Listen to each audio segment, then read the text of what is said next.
I'm just kind of a belief, if anything, whether it's like Called by Your Name or it's Toy Story 3, like, they're all about something deep, I think. Do you know what I'm saying? It's like, I just think it means something to the person. It's like the Lego movie, that was deep for me, like. If we can just briefly also touch on Lady Bird, kind of Greta Gerwig, writer, director, actress, kind of a triple threat in that sense. But how was it then working with someone that obviously knows your world from being an actor as well, but also from the other side kind of has written the script and is directing it? Yeah, I mean, well, the script was so tightly written that there's so much pride when I see that movie because it sits in a world of naturalism and realism. But as Greta will say with pride too, there's very little that's improv in that movie. It's really succinctly written, and like you said, she was an actress, and I don't know what your experience is working with actors or directors, but I really, really like it. I think there's a language that's spoken that is, that's like directing by nudges as opposed to like, do this.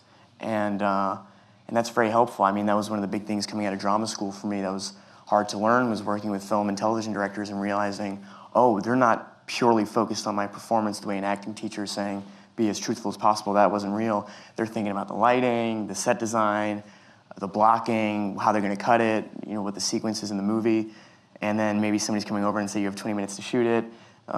So they're not as concerned about that. And then like if you're working in a dialect or something, that can be, or for whatever physicality, that can be not nerve-wracking, but you gotta have your own barometer. And that's what was amazing with Greta, was like, I don't know, I saw her last night, and it was, I hadn't really seen her since a lot of these nominations came out.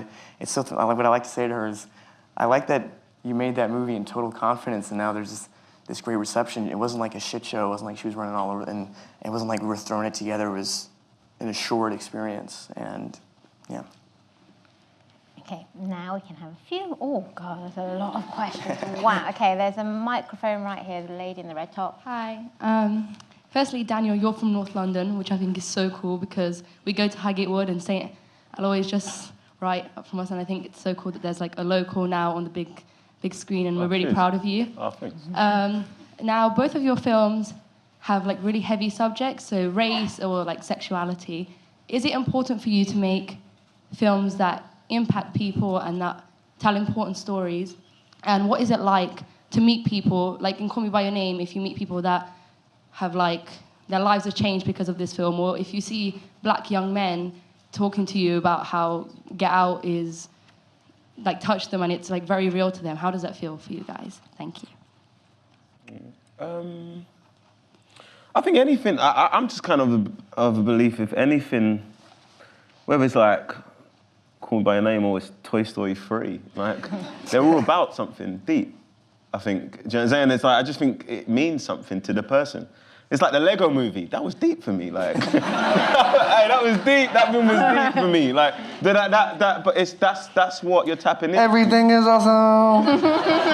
Sometimes everything is awesome, bro. And so, yeah, that was, and then so, I always look for scripts that are personal to the person that's telling it in some way, shape, or form. If someone asks me to do something, I'm like, why do you want to do it? Like, for me, it's, I don't know, I have no control about how I just want to connect in some way. I think that's all we want to do, like, just want to connect and make people feel something. Even if you think it's bad, at least I made you feel something, you know? If you just forget about it, that's like, wow. Like, God knows how many people on set and crew and cast, and you forgot about it? That's crazy. Like, do you know what I mean? It's like, Rob, you think it's shit, do you know what I mean? It's like so that's what it is, I feel like, it's connect. And then in terms of like, people coming up to me, it's crazy. Like, it's crazy, but it's like, you kind of feel like, again, it's theirs now. Like, when I feel like I do something, or we do something as a team, and then it's ours, and then it's out there, and it's yours. Like, it's what you think about it. It reveals you and how you feel. So I'm like, well, that's how you feel, that's how you feel, and I'm just happy that you wanted to take it, you know? Yeah, I feel the exact same way, and I don't know, at Sundance, I remember somebody raising their hand and saying that the monologue Michael Stuhlbarg's character gives, he plays Mr. Perlman at the end of the film, you know, they felt like that's a father they never had, and a father they needed, and a father they hoped that kids now would have in film representation.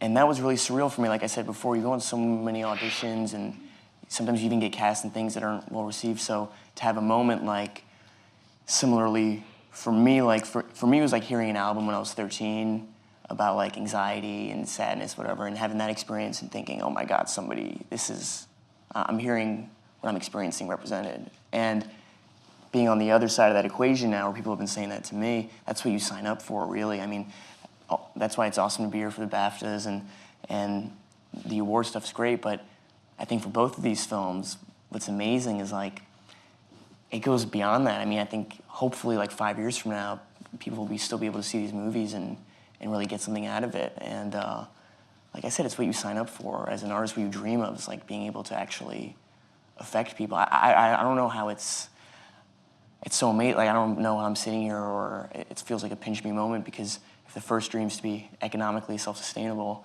and the second dream is like to, I don't know, feel it in abundance or something, then this is really what you want, you know? This is like getting to affect people, so it's a good feeling. Okay. Has anyone got a microphone?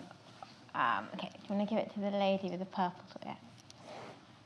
Daniel, working in Hollywood and playing American roles, I was wondering what kind of British story would you want to make? What kind of film would really feel like a homecoming? And Timmy, I was wondering if you want to play any French roles in the future. Yeah, I think that's what the burning urge for like writing is for me, is to kind of have the British take, and because London's as big as New York in terms of like impact, you know what I'm saying? And like, well, the rent is, isn't it? Do you know what I mean? This city ain't easy, bro. So I'm like, well, we've got to get world-class results now. Yeah, so it's like, yeah, and that's what it is. It's just kind of like, I think I had that, but years ago, like, I used to jog around North London, like, on the Cali, like, around there.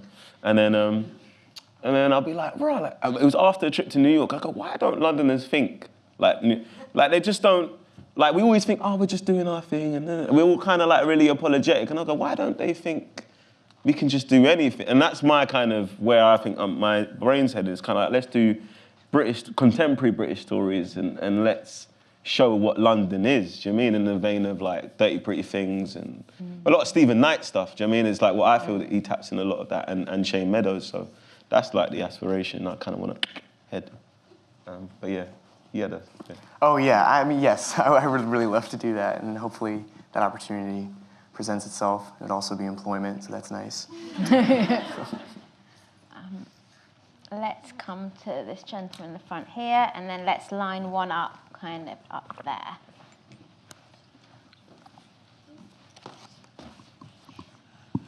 Thanks. So my question was to Timothy about Lady Bird. I was listening yesterday to an interview with Saoirse, and she said that she thinks Greta cast the film because a lot of the characters and the actors kind of shared some sort of similarity, but like Kyle does come across as a bit of a dick. So what were the things about him that positive aspects that you sort of drew from and focused on when you were portraying him? Absolutely. Well, I read for both of the male roles in Lady Bird for Greta, because I was doing a play in New York with one of the producers of the movie, and so I read Lucas's role and I read mine. And I think, I don't know, obviously that role has to play, there has to be a tone of antagonism simply by consequence of the fact that she's in his house and then leaves in tears and then has that beautiful scene with her mom in the car. But what made it, appealing was I felt like, and this is up to the audience member to describe if this is true or not, because the art takes place in the head of the audience member and not on screen, but I felt like this is somebody who's suffering, and like he says, his father's dying, and he's in a lot of pain, and there's a comedic note to it, just simply by the way some of the lines are, like, that's hella tight, like things like that. But it felt like a real guy, and what's been funny, talking after the movie with some of those people, with people that have seen it, are people saying, I know that guy, or like, it's very funny, sometimes people say, man, I dated that guy way too many times. And we've all dated that guy. But thank God, I don't see too much of myself in Kyle. There's also like a level of paranoia that felt like fun to play with too, and because so many of those scenes are were funny, and like there are takes where we would break, I think, and like those obviously aren't in there, but that was a big challenge, just feeling like, okay, or not a big challenge, but a challenge, feeling like, okay, this guy is maybe not likable, but do it as groundedly as possible and never crack and never try to make it likable and try to make it as real as possible, because I felt like I had played a character in a TV show a couple years ago that was supposed to be an antagonist, and I just played an antagonist when I could have tried to see what's this guy actually thinking and actually feeling, and not just trying to be negative. In that sense, like all the other characters in Lady Bird, it's so well written because, yeah, he's not particularly likable, but then he is really likable, and sometimes, he is, all the shades of grey in between, So in that sense, he's just a normal teenager at the end of the day, and so kind of in that sense, it's a real testament to Greta, kind of writing him in that way. Yeah.